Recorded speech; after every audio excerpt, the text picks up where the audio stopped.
Greetings, it is Max So Diddly here, and today I'm here with another Java tutorial to you get that A in your coursework. And today we're here with creating a key store. So what is a key store? Well, it's essentially a type of file that you use to store encryption keys. So let's get right into it. So if you haven't watched my how to encrypt and decrypt a string using Java, watch it. I'm basing this tutorial on that one, so there will be an I up in the corner. Great tutorial, highly recommend you watch it. So, firstly, we need to actually create a function to store and create a key store. So let's do that first. So, we've got public static void store to key store. We're going to pass in a secret key, which is going to be our key to store. We're going to pass in a password as a string, because we need to have a password to access our key store to ensure there's none unauthorized access to it. And a string file path, which is going to be the file path of the key store. We're also going to do throws exception. Essentially, we don't need to bother using a try catch in this function because the key store class requires a try catch. But if we do throws exception, we have no need to have a try catch in any part of the code of this function, or method in this case, I should call it. So, first we're going to create a file. If you don't know how to use the file class, there'll be an I up in the corner for a tutorial on how to use the file class. But we do file, then we do file equals new file, and then we pass in the file path. We're essentially creating a file object for our key store. So now we're going to create a key store object, and we're going to call it Java KeyStore. And it's going to be equal java keystore.getInstance JCKEKS. Essentially, we're creating a key store object. We're going to call it Java KeyStore, and it's going to be to the JCEKS keystore format. If you want to know more what that means, ask in the comments, and I'll give you some links to reading you can do around it, or you can just Google what it means. And then we're going to do something here. We're going to do if file dot doesn't exist. If the file doesn't exist, we want to actually create it, because we can't write to a file that doesn't exist. Unlike writing to a text or CSV file, if we try to write to a key store file, the file doesn't get created automatically. So we have to simply do java keystore, which is our little key store here, dot load null null. Essentially, what that does, it's just going to try and load from the key store and realize there's no key store, so it's going to just create one quickly there. So after that, we do java key store, which is our key store object. Dot set key entry. Then we do, you can literally pass in anything you want here. This is essentially you're giving a name to your key store entry.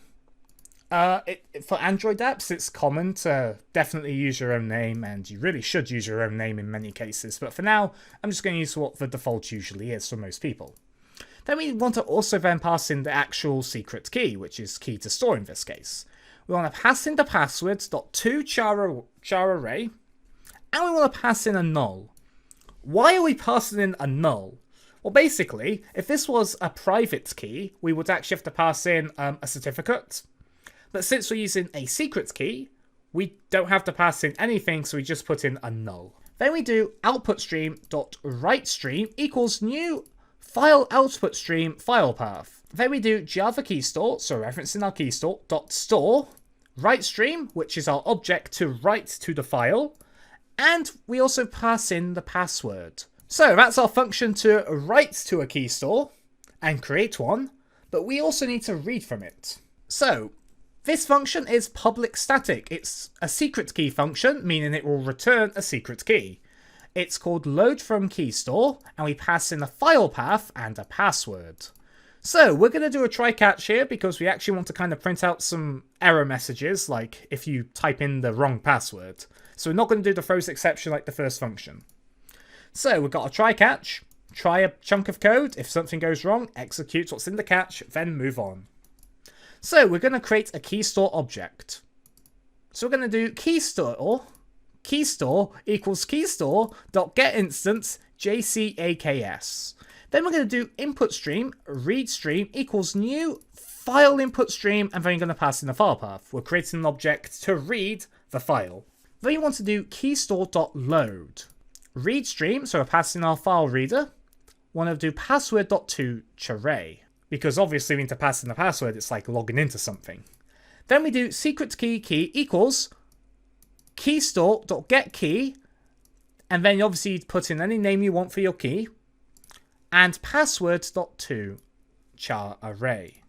And before that, we actually put in brackets secret key.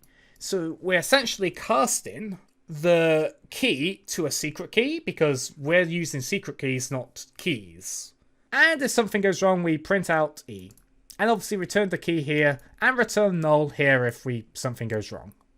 So that's it. So let's test this out. Firstly, make sure you go to your project folder. As you can see, we have no key store here. So firstly, what we're going to do is we're going to create a secret key and do some encryption to the text. This is an encrypted message. So we've got our store to key function here. We're going to pass in the secret key that we create above here. Going to pass in some some long string of numbers for the password, and our file path is going to be keystore.keystore. A keystore file uses the .keystore file extension, by the way. So let's click play. As you can see, this is an encrypted message, and this is what the message is going to be. So, how do we prove this works? Well, simply, we're going to comment out the code which generates the key. And we're going to use the following line of code. We're going to create our secret key still, but instead of generating one, we're actually going to read it from the file. So we're going to do secret key equals load from keystore, keystore.keystore, and then we're going to put in the exact same password. So let's click play and see what happens. So essentially, we're going to encrypt it and decrypt it, because if you watched the previous tutorial, we actually do call the encryption and decryption functions here. So it proves that it goes through the encryption and decryption just fine. And we're going to click play and we're going to see the exact same thing. As you can see, it's got the exact same thing here. This is an encrypted message and it does have the same encrypted text. Now, you're probably going to be wondering, what happens if we have the wrong password? So let's just add some extra numbers on for the password so it's incorrect. Make sure we actually close this. And let's click play. As you can see, you actually get an exception, java.io.io exception, keystore was tampered with or password was incorrect. Obviously, the password was incorrect in this case, as opposed to it being tampered with. So guys, thanks for watching. Be sure to leave a like and a comment if you enjoyed. We're actually going to be using this to create a whole file handling series for encrypted files. So writing, reading, deleting and editing records in encrypted files. If that sounds interesting to you, be sure to leave a like and subscribe for when they come out. They will be using this tutorial, by the way, obviously, because you need to have a place to store your encrypted key so you can retrieve it at any time you need to encrypt or decrypt a file. But anyway, thanks for watching and adios.